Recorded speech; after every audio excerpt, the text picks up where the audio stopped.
Saat umat mencari wajahnya, berseru, berdoa, bersujud menyembah, dan menikmati kehadirannya. Tuhan mau dekat dengan umatnya yang datang dengan segenap hatinya, berseru, berdoa, bersujud menyembah, menikmati kehadirannya. Hadiratmu memenuhiku, hadirat kudusmu penuhi baitmu, dan ku tersungkur menyembahmu. Yang ku nampak hanya kemuliaanmu. Hadiratmu memenuhiku, hadirat kudusmu penuhi baitmu, dan ku tersungkur menyembahmu. Yang ku nampak hanya kemuliaanmu. Terima kasih Tuhan. Tuhan hadir di bait kudusnya saat umat mencari wajahnya, berseru, berdoa, bersujud menyembah, dan menikmati kehadirannya. Saat Tuhan mau dekat dengan umatnya dengan segenap hatinya, berseru, berdoa, bersujud menyembah, dan menikmati kehadirannya. Hadiratmu memenuhiku, hadirat kudusmu penuhi baitmu, dan ku tersungkur menyembahmu. Dan ku nampak hanya kemuliaanmu. Hadiratmu, kami undang saudara kasih untuk bangkit berdiri. Hadirat kudusmu penuhi baitmu, dan ku tersungkur menyembahmu. Yang ku nampak hanya kemuliaanmu. Hadiratmu memenuhiku, hadirat kudusmu penuhi baitmu, dan ku tersungkur menyembahmu. Yang ku nampak hanya kemuliaanmu. Hadiratmu. Amin. Hadirat Tuhan memenuhi tempat ini. Hadirat Tuhan memenuhi bait.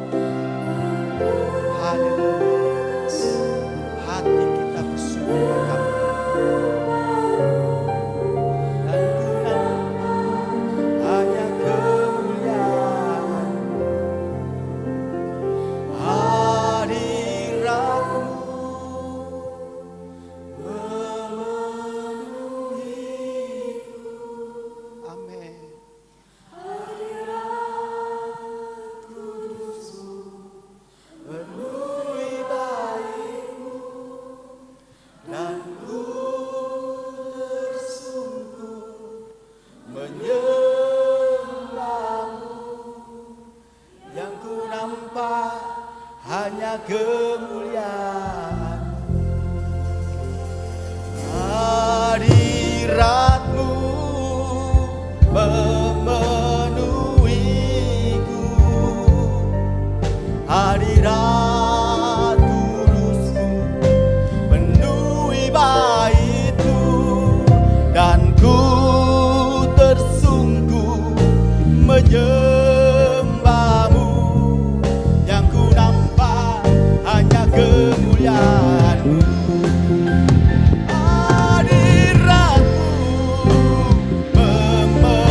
Allah yang memelihara hidup kami Tuhan. Kami selalu memuji nama-Mu Tuhan. Terima kasih ya Bapa. Terima kasih Tuhan. Biarkanlah kami setiap waktu, setiap saat mengucap syukur kepada Engkau Tuhan. Biarkanlah mulut kami Tuhan selalu memuji, menyembah Engkau Tuhan. Dan kehidupan kami Tuhan boleh menjadi berkat bagi semua orang Tuhan. Kami sudah menerima berkat dari Tuhan. Kami sudah menerima berkat dari Tuhan. Terima kasih Tuhan. Haleluya.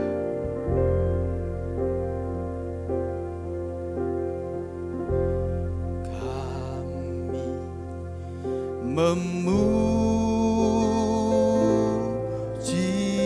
kebesaran,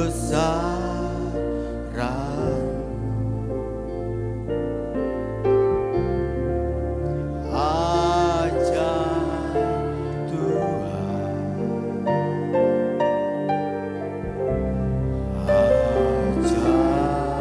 Tuhan. Kami memuji kebesaran,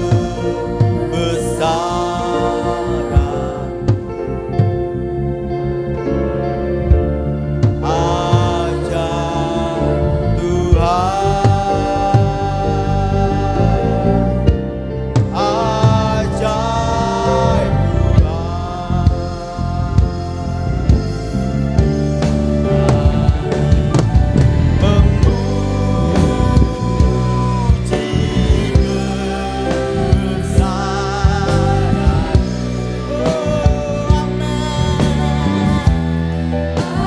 Engkau Allah yang ajaib, ajaib Engkau Tuhan.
Beri sorak-sorai yang meriah bagi Allah kita, Yesus Kristus, Allah yang ajaib.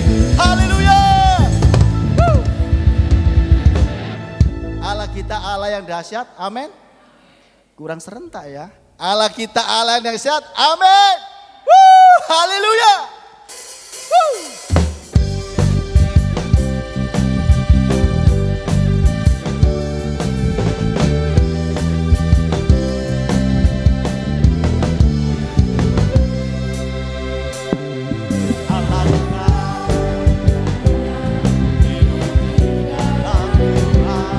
Yang mencurahkan berkat. Amin.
capek saudara kasih? Sudah capek? Oh belum. Kita mau bersukacita hadapan Tuhan lagi, mau? Kita bersorak-sorai mau? Oh haleluya. Luar biasa. Sungguh luar biasa kalau orang-orang yang hidup di dalam Tuhan tidak akan pernah bosan untuk memuji memuliakan Tuhan. Amin. Baik saudara kasih. Kita akan persiapkan hati kita, pikiran kita untuk mendengarkan firman Tuhan. Karena kita percaya bahwa firman Tuhan adalah kekuatan bagi hidup kita.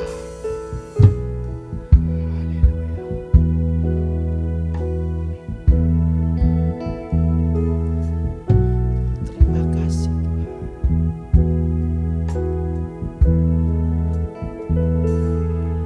Tuhan. Tuhan tak pernah janji selalu biru, tetapi Dia berjanji selalu menyertai.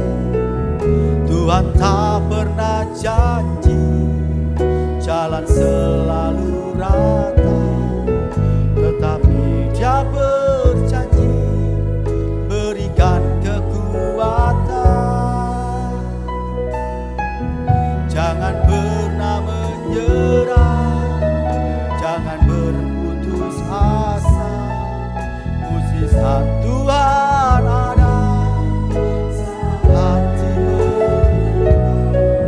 Jangan pernah menyerah, jangan berputus asa.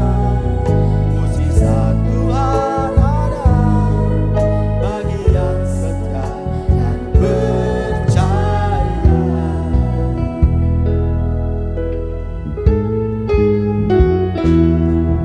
Tuhan tak pernah janji langit selalu biru, tetapi Dia berjanji selalu menyertai. Tuhan tak pernah janji jalan selalu rata, tetapi Dia berjanji berikan kekuatan. Jangan pernah menyerah, jangan berputus asa. Mujizat Tuhan ada saat hati menyembah. Jangan pernah menyerah, jangan berputus asa. Mujizat Tuhan ada bagi yang setia dan percaya. Jangan pernah menyerah, jangan berputus asa. Mujizat Tuhan ada saat hati menyembah. Jangan pernah menyerah, jangan berputus asa. Mujizat Tuhan ada bagi yang setia dan percaya. Tuhan mengasihi kita. Tuhan tak pernah janji langit selalu biru, tetapi Dia berjanji selalu menyertai. Tuhan tak pernah janji jalan selalu rata, tetapi Dia berjanji berikan kekuatan. Jangan pernah menyerah, jangan berputus asa. Mujizat Tuhan ada saat hati menyembah.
firman Tuhan kami serahkan pada hambanya, Bapak Pendeta Ferdilahe. Waktu dan tempat kami persilakan.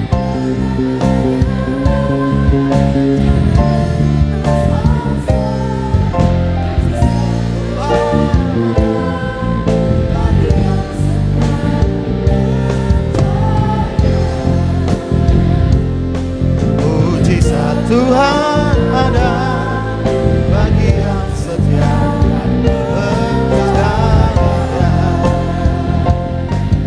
Mujizat Tuhan ada bagi yang setia dan percaya.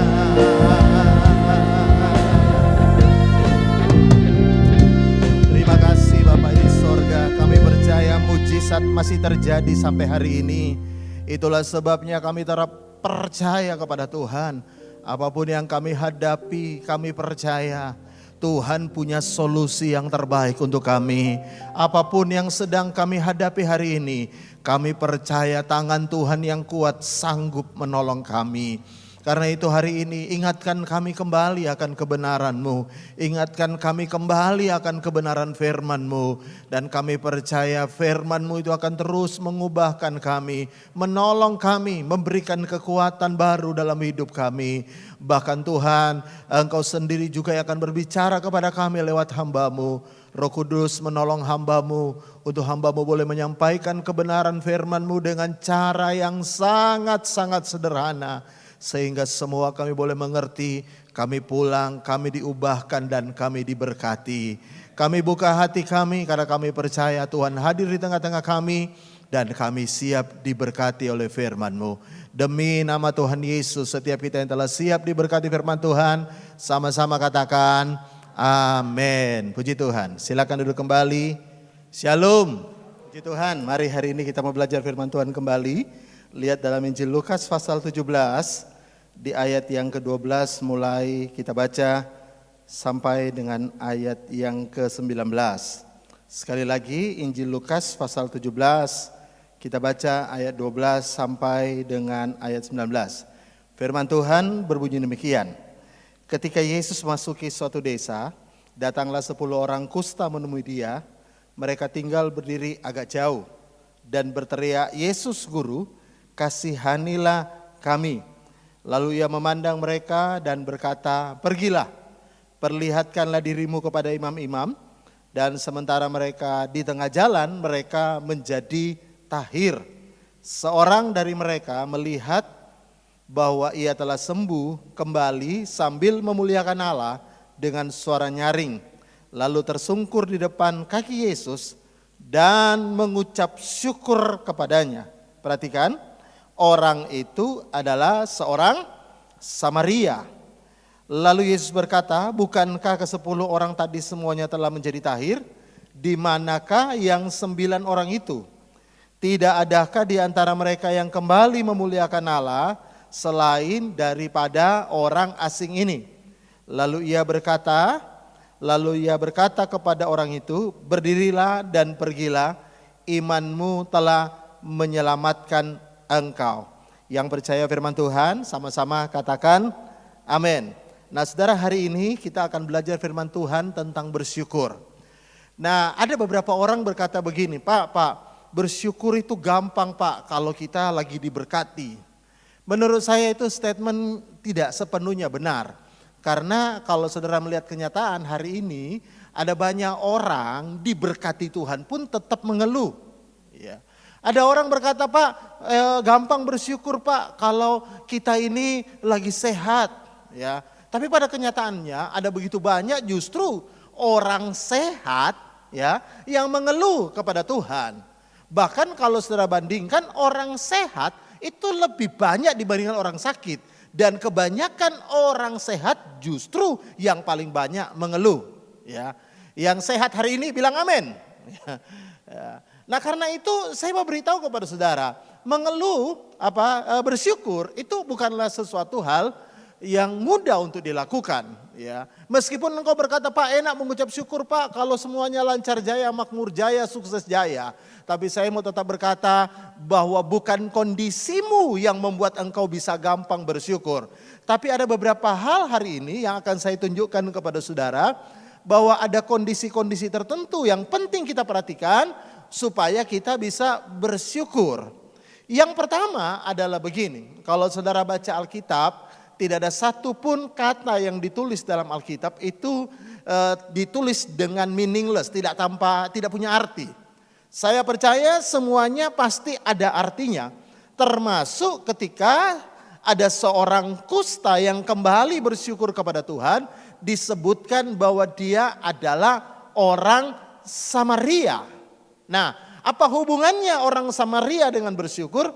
Nah, sebelumnya saya mau ajak saudara untuk membaca dulu di dalam Alkitab, dalam Injil Yohanes, supaya saudara mengerti bagaimana orang Samaria itu. Nah, lihat dalam Yohanes pasal 4 ayat yang 9, firman Tuhan berbunyi demikian. Maka kata perempuan Samaria itu kepadanya. Perhatikan, perempuan Samaria. Ya. Lihat apa yang dikatakannya kepada Tuhan Yesus. Masakan engkau seorang Yahudi minta minum kepadaku seorang Samaria. Nah, perhatikan baik-baik yang di dalam kurung. Sebab orang Yahudi tidak bergaul dengan orang Samaria. Ya, dalam terjemahan yang lain dikatakan bahwa orang Yahudi tidak punya hubungan apa-apa dengan orang Samaria. Nah, saudara perlu tahu sejarah orang Israel. Kenapa ada orang Samaria? Nah, kalau saudara perhatikan dalam sejarah, di dalam Alkitab itu anak dari Salomo yaitu Rehoboam itu menaikkan pajak yang tinggi. Sehingga kemudian terjadi perpecahan. Salah seorang pegawai dari Salomo yang bernama Rehoboam itu memberontak dan memisahkan diri, membentuk sebuah negara baru, kerajaan Israel Utara, dan mereka buat ibu kota yang baru. Nah, nama ibu kota mereka adalah Samaria. Sementara dua suku yaitu Yehuda dan Benyamin itu mereka ada dalam satu suku di kerajaan Israel Selatan, yaitu ibu kotanya tetap di Yerusalem. Nah, sebenarnya mereka itu satu rumpun, sama-sama orang Yahudi. Tapi karena perpisahan itu membuat orang Israel yang ada di Samaria itu terjadi perkawinan campur. Ya, mereka tidak lagi menjaga adat istiadat orang Yahudi. Mereka sama sekali tidak peduli lagi tentang kegiatan-kegiatan seperti orang Yahudi, menjaga ras mereka. Sehingga orang-orang Yahudi itu saling gak suka kepada orang Samaria. Dan itu berlanjut terus turun-temurun sampai ke zaman Yesus. Nah, makanya dikatakan orang Samaria tidak ada hubungannya, tidak punya hubungan baik, kalau boleh saya katakan demikian, dengan orang Yahudi. Nah, Yesus orang Yahudi. Ya. Orang yang disembuhkan ini adalah orang kusta. Yesus bilang begini, kenapa tidak ada orang lain yang kembali bersujud syukur selain orang asing ini?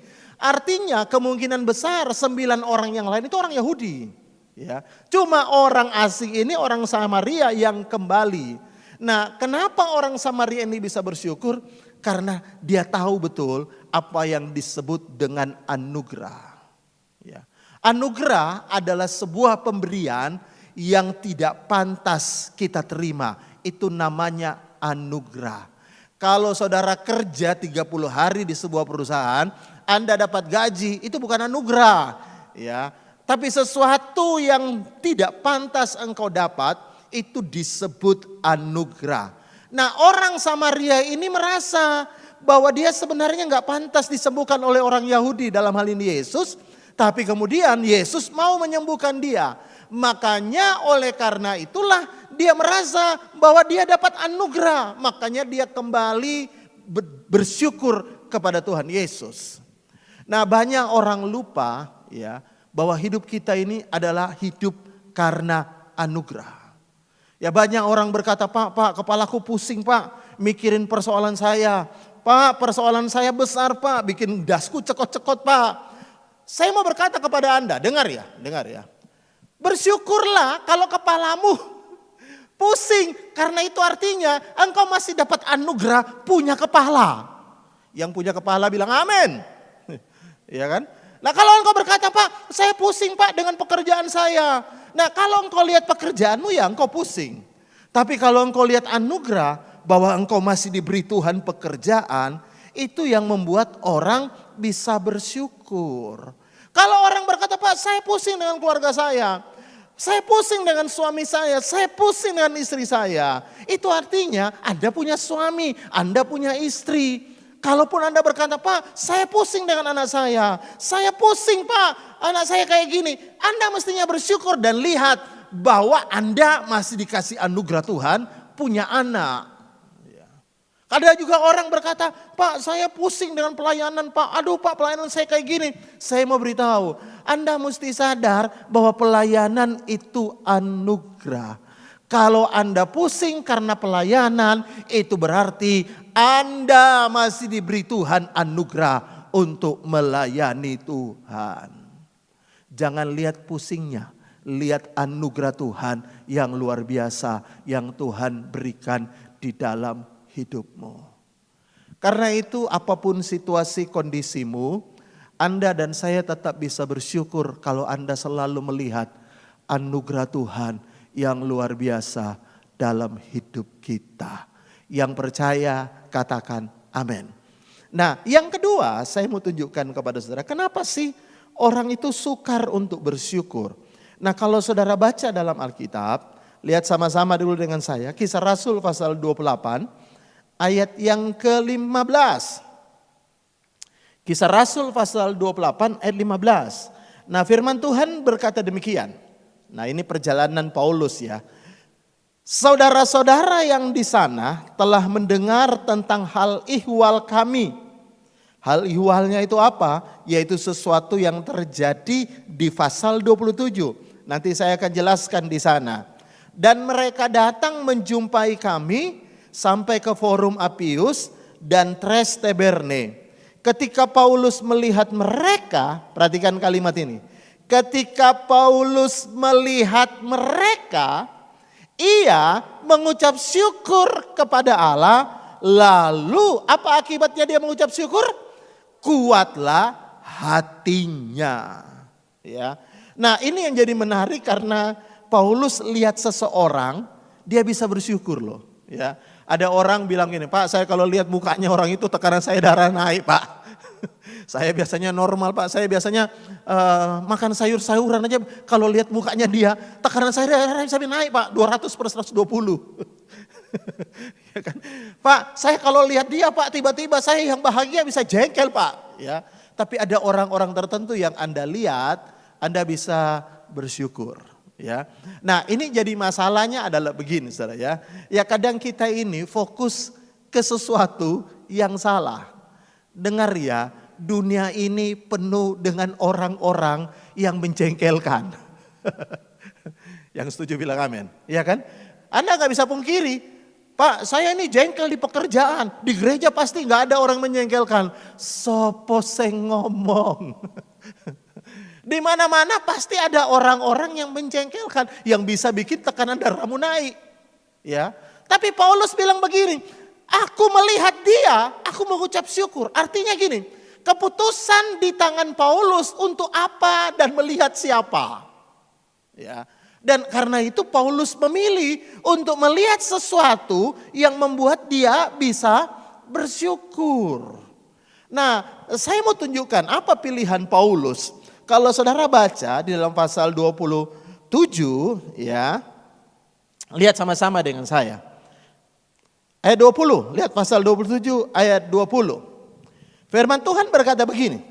Setelah beberapa hari lamanya baik matahari maupun bintang-bintang tidak kelihatan. Dan angin badai yang dahsyat terus menerus mengancam kami. Akhirnya putuslah segala harapan kami untuk dapat menyelamatkan diri. Ayat 21. Dan ketika mereka beberapa lamanya tidak makan, berdirilah Paulus di tengah-tengah mereka.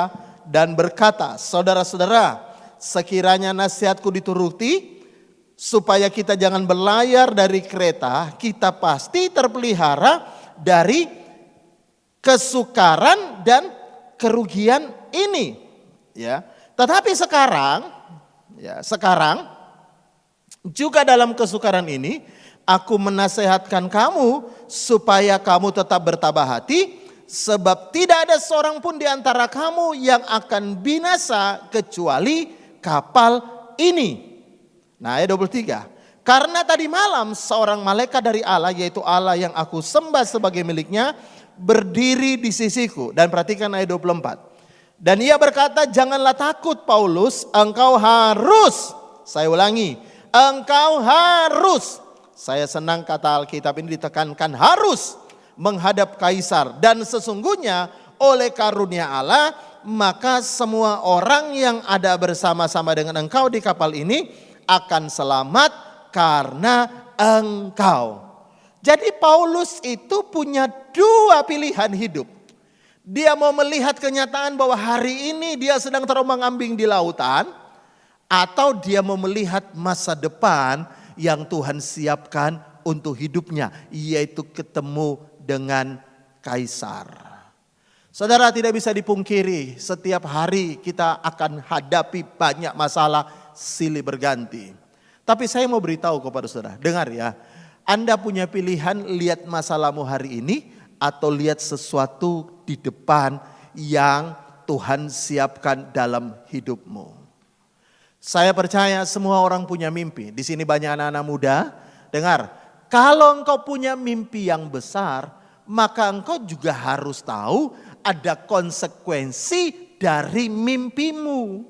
Tuhan berkata kepada Paulus, engkau harus hadap kaisar, sesuatu yang besar. Itu artinya apa? Artinya Paulus juga harus lewati banyak hal. Nah, seringkali kita tidak menyadari bahwa ketika kita punya impian yang besar, itu pasti ada konsekuensi dari impian kita. Tapi ketika engkau melewati konsekuensi dari impianmu, tetap fokus lihat kepada impian-impianmu yang besar. Ya. Makanya saya mau beritahu kepada saudara, kenapa orang susah bersyukur? Biasanya dia fokus dari apa yang dia lihat hari ini. Saya mau beritahu kepada saudara, apapun yang Anda hadapi hari ini, semuanya cuma sementara. Makanya ada banyak lagu rohani, itu selalu ngomong lewat lembah kelam. Sebenarnya itu kan diambil dari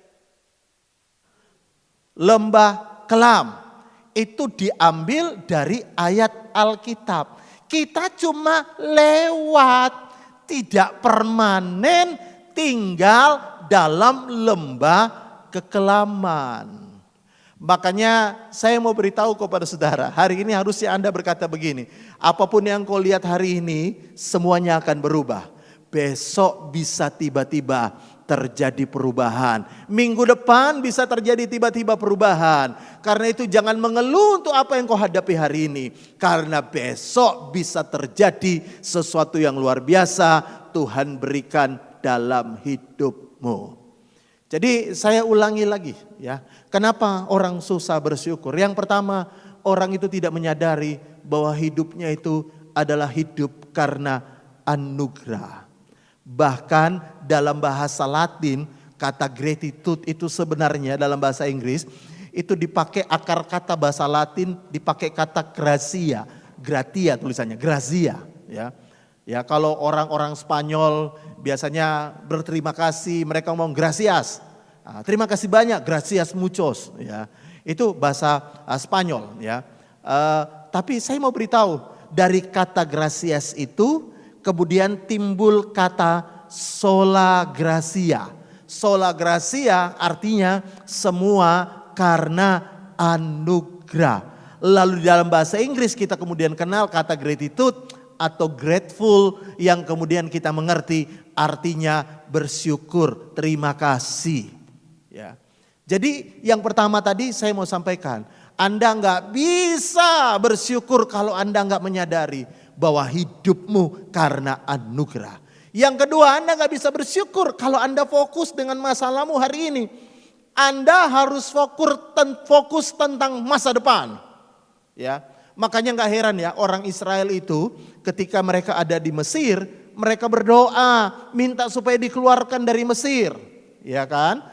Minta dikeluarkan dari perbudakan. Tapi ketika Tuhan membawa mereka keluar dari perbudakan, di tengah jalan mereka itu mengeluh, bersungut-sungut, dan bersungut-sungut. Saudara tahu kenapa mereka bersungut-sungut? Karena mereka nggak lagi fokus kepada tanah perjanjian, tanah Kanaan yang Tuhan sudah siapkan dalam hidup mereka. Karena itu penting sekali untuk kita fokus kepada apa yang terjadi, yang Tuhan siapkan untuk kita di masa yang akan datang. Nah, bagian berikutnya saya mau tunjukkan lagi. Kenapa kita ini susah untuk bersyukur? Kalau saudara baca dalam Kisah Rasul dalam Kejadian pasal 29 ayat 31, Kejadian 29 ya ayat 31. Nah, ini ayat mungkin jarang Anda baca ya. Tapi ini cerita tentang Yakub dan kedua istrinya, Lea dan Rahel. Nah, perhatikan ayat 31. Firman Tuhan berkata gini. Ketika Tuhan melihat bahwa Lea tidak dicintai, dibukanyalah kandungannya, tetapi Rahel mandul. Kita mengerti kemudian ternyata Rahel kemudian punya anak yaitu Yusuf dan Benyamin. Ya, si bungsu Benyamin. Nah, lihat 32. Lalu Lea mengandung lalu melahirkan seorang anak laki-laki dan menamainya Ruben. Sebab katanya, perhatikan kata Lea ini. Sesungguhnya Tuhan telah memperhatikan kesengsaraanku. Ya, Tuhan memperhatikan kesengsaraanku, sekarang tentulah aku akan dicintai oleh suamiku. Ayat 33. Mengandung pula lah ia, lalu melahirkan seorang anak laki-laki, maka ia berkata, sesungguhnya Tuhan telah mendengar bahwa aku tidak dicintai. Ya, kembali lagi Lea bicara soal tidak dicintai. Lalu diberikannya pula anak ini kepadaku, maka ia menamai anak itu Simeon. Ayat 34. Mengandung pula lah ia, lalu melahirkan seorang anak laki-laki, maka ia berkata, sekali ini ya, suamiku akan lebih erat kepadaku karena aku telah melahirkan 3 anak laki-laki baginya. Itulah sebabnya ia menamai anak itu Lewi. Jadi kalau saudara perhatikan, Lea ini melahirkan 3 orang anak, dan anak yang terakhir di ayat 35, perhatikan anak yang keempat.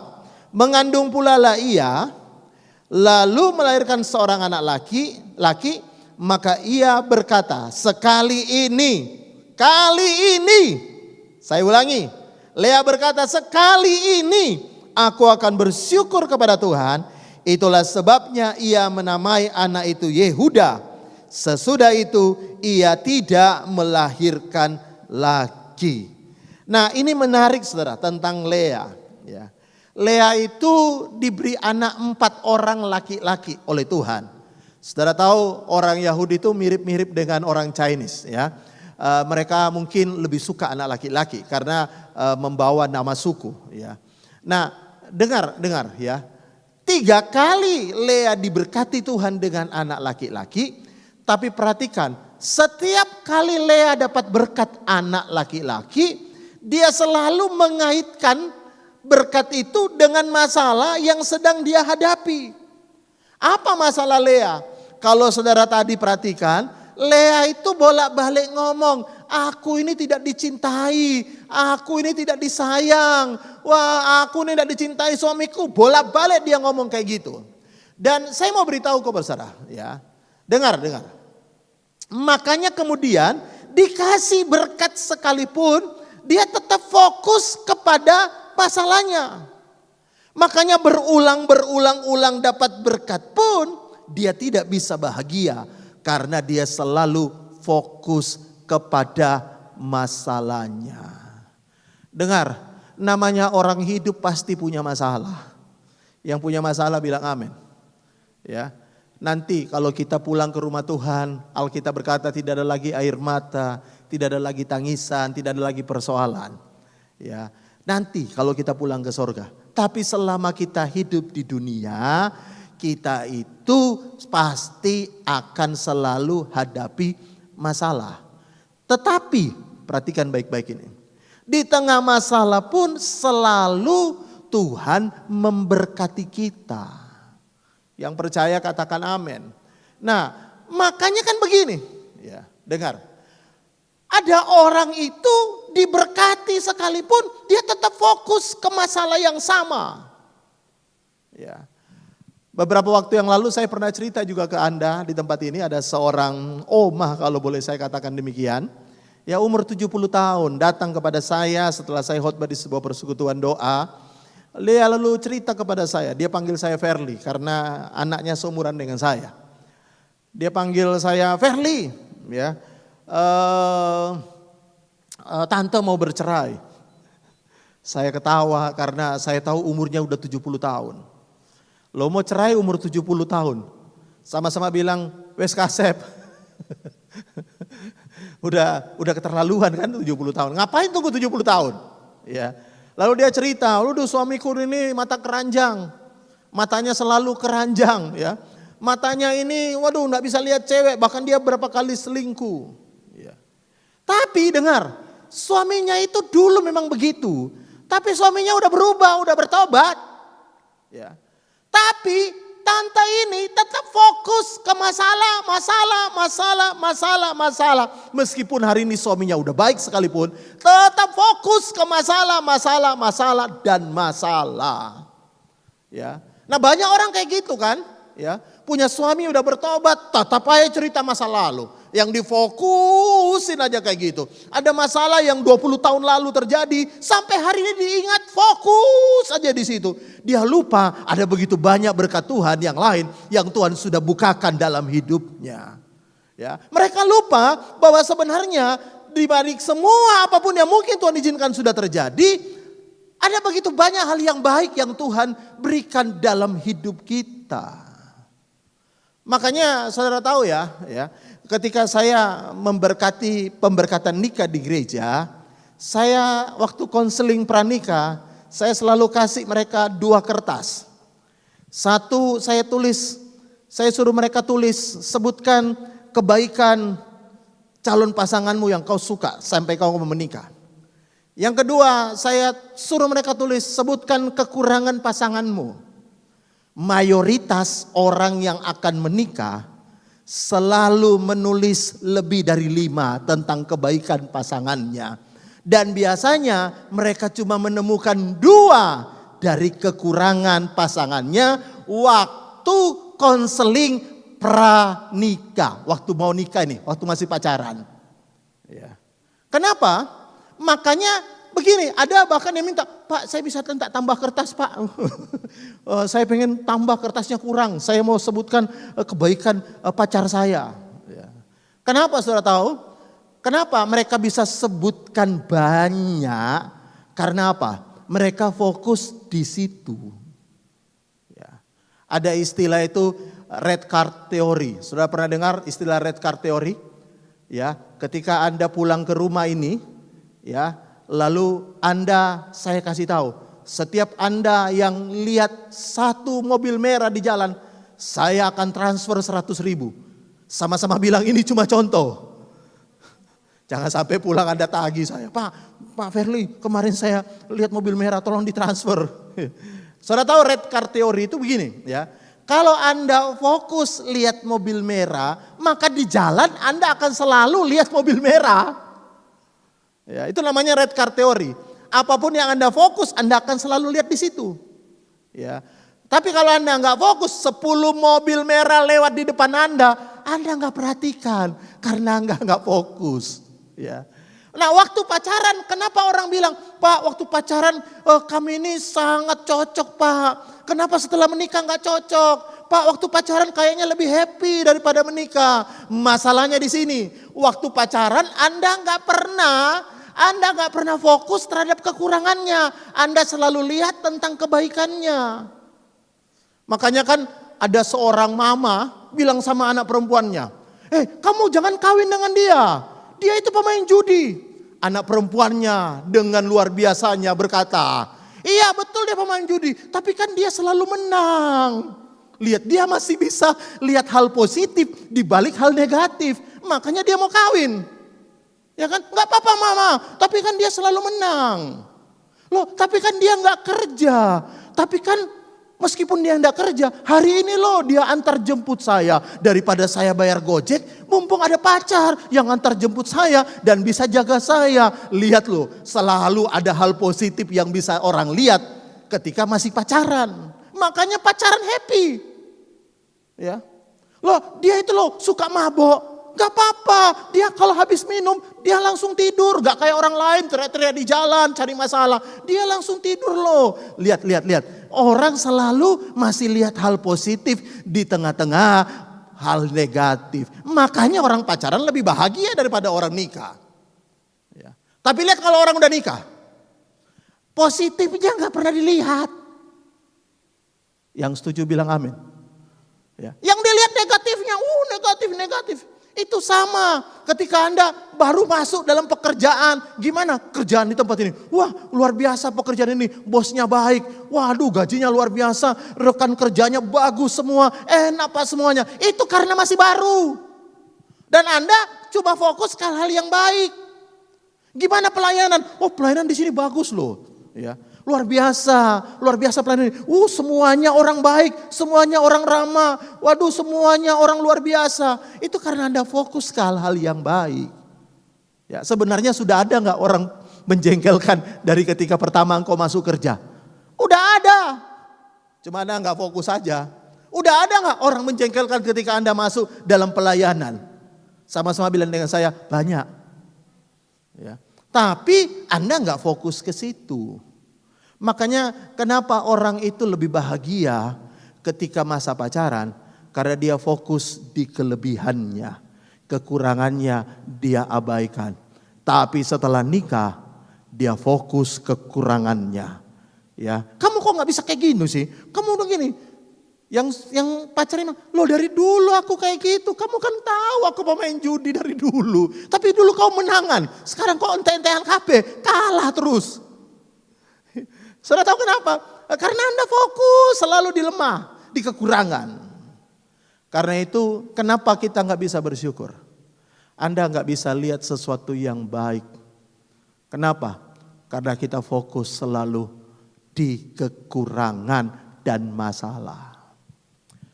Lea dikasih anak sekalipun, dia tetap ngomong, aku tidak dicintai, aku tidak dicintai. Aku tidak dicintai, aku nggak disayang suami, aku tidak dicintai, aku tidak dicintai. Tapi kapan dia berhenti fokus kepada masalah? Ketika lahir anak yang keempat, dia bilang, aku bersyukur kepada Tuhan. Tidak lagi dia bilang soal tidak dicintai oleh suaminya. Karena itu hari ini saya percaya ya, Tuhan selalu memberikan hal-hal yang baik dalam hidup kita.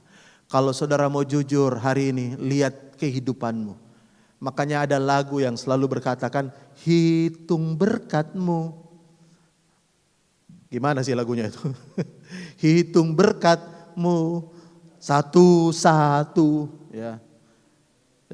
Kalau kau hitung berkatmu, puji Tuhan, hari ini aku masih sehat, masih bisa minum kopi.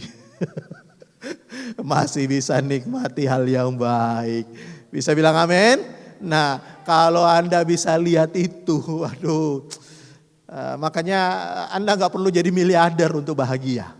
Anda cuma perlu mensyukuri hal-hal kecil yang Tuhan berikan. Anda bisa bahagia dan menikmati hidupmu. Yang setuju bilang amin. Dan yang berikutnya yang terakhir ya. Yang terakhir. Kalau saudara baca dalam Yohanes pasal yang ke-6, ya, kita baca di ayat yang ke-9 sampai dengan ayat yang ke-11. Ini kisah tentang Yesus memberi makan 5.000 orang laki-laki. Ya, laki-laki tidak termasuk perempuan dan anak-anak. Kalau satu laki-laki punya satu orang istri udah 10.000. Kalau dia punya anak satu udah 15.000. Dan kalau saudara tahu orang Israel itu terkenal dengan punya banyak anak. Ya, Yakub aja punya anak 12. Ya, lihat. Yohanes 6 ayat 9. Di sini ada seorang anak yang mempunyai 5 roti jelai dan 2 ikan.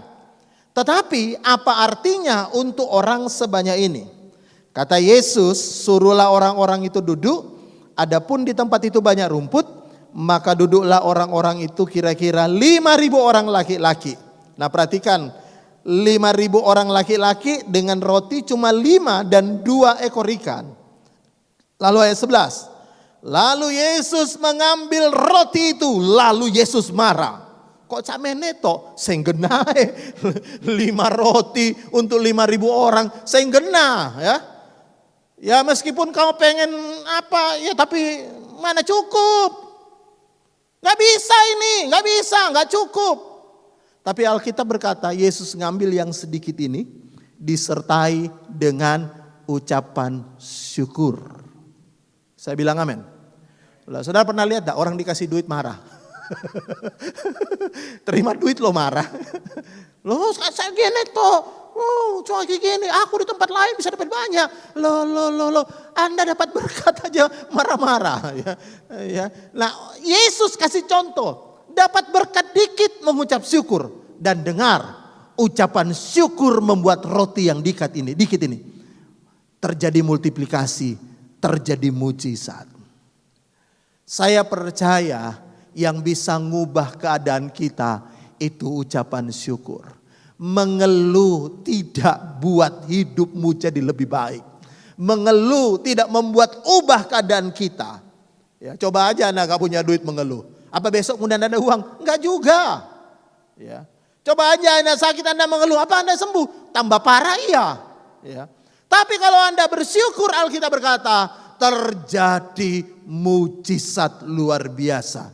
Kalau saudara baca juga dalam Alkitab, dalam Injil Yohanes pasal 11, ketika Yesus berdiri di depan kubur Lazarus, sebelum dia panggil nama Lazarus keluar dari kubur, Alkitab berkata, Yesus berdiri depan kubur dan berkata, aku bersyukur kepadamu ya Bapa. Jadi sebelum Tuhan buat mujizat, selalu dimulai dengan bersyukur. Karena itu saya percaya orang yang bersyukur siap-siap terima mujizat hari ini. Orang yang bersyukur siap-siap dapat mujizat hari ini. Mengeluh tidak mengubah keadaan kita. Mengeluh tidak membuat segala sesuatunya jadi lebih baik. Tapi bersyukur membuat segala sesuatunya jadi lebih baik. Bahkan Tuhan buat mujizat. Tuhan menyediakan, Tuhan melipat gandakan apa yang sedikit disertai dengan ucapan syukur mendatangkan mujizat. Saya berdoa hari ini semua kita mulai belajar bersyukur. Ya, hari-hari ini mungkin engkau berkata, Pak, kondisi saya lagi sulit, belajar bersyukur.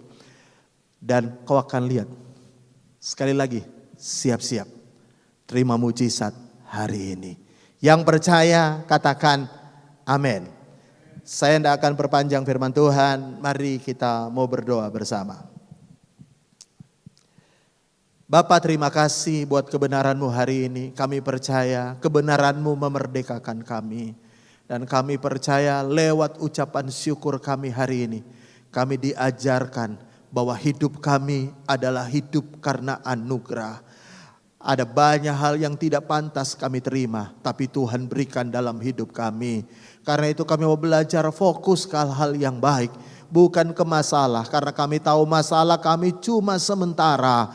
Persoalan kami tidak ada yang permanen, tapi penyertaan Tuhan, kasih setia Tuhan, kebaikan Tuhan itu permanen dalam hidup kami. Tidak pernah berakhir untuk selama-lamanya. Dan Tuhan juga tolong kami di tengah-tengah situasi yang serba mungkin sedikit. Roti cuma 5 untuk kebutuhan yang banyak. Tapi kami percaya dengan ucapan syukur Tuhan buat mujizat dalam hidup kami. Berkati seluruh jemaat Tuhan yang sudah hadir. Bahkan kami teringat juga buat Ibu Gembala dimanapun berada. Tuhan menyertai, melindungi, menolong, menjaga, memelihara. Bersama dengan anak, cucu, menantu, semuanya dalam perlindungan Tuhan. Kami juga percaya buat seluruh hamba-hamba Tuhan, pelayan-pelayan Tuhan yang sudah melayani dengan segenap hati di tempat ini. Kami percaya jerih lelah kami dalam Tuhan tidak pernah sia-sia. Engkau sumber dari segala-galanya akan terus memberkati kami, dan kami akan terus jadi berkat lewat kepercayaan yang Tuhan berikan. Terima kasih Tuhan, saudara-saudara kami yang tidak sempat hadir hari ini, Tuhan tolong mereka, kalau mereka sakit di dalam nama Tuhan Yesus, Tuhan jamah, Tuhan sembuhkan. Kalau mereka sedang lemah, iman mereka goncang karena pergumulan masalah, Tuhan ingatkan mereka kembali akan anugerah-Mu Tuhan. Bahkan kalau mereka mungkin sedang keluar kota, keluar pulau, bahkan sampai keluar negeri, Tuhan menyertai melindungi mereka. Juga dalam sepanjang minggu ke depan ada banyak mungkin teman-teman kami, saudara kami akan pergi berlibur, bahkan sudah berlibur dimanapun mereka berada. Tuhan jaga mereka, lindungi mereka, jauhkan dari mara bahaya, kesialan, kecelakaan kami tolak dalam nama Tuhan Yesus. Mereka pergi selamat, pulang selamat, dan biarkan mereka tetap mengingat kasih setia Tuhan yang besar. Dan pulang kembali berkumpul bersama keluarga, berkumpul bersama dengan kami, melayani dan beribadah bersama. Terima kasih Bapa, meteraikan kebenaran firman-Mu dalam hidup kami. Dan mari jemaat angkat tangan-Mu sama-sama. Engkau siap terima berkat Tuhan kalau engkau percaya, aminkan dengan iman-Mu. Di dalam nama Tuhan Yesus kami percaya terjadi. Tuhan memberkati engkau dan melindungi engkau. Tuhan menyinari engkau dengan wajah-Nya dan memberikan engkau kasih karunia. Tuhan menghadapkan engkau dengan wajah-Nya dan memberikan engkau damai sejahtera. Saudaraku yang dikasihi Tuhan, pulanglah, terimalah berkat dari Allah Bapa, cinta kasih sayang Tuhan kita Yesus, persekutuan dengan Allah Roh Kudus akan terus menyertai, menuntun, memelihara hidup kita sampai Maranatha Tuhan Yesus menjemput kita di awan-awan. Dan yang percaya sekali lagi sama-sama katakan amin, amin, amin, amin.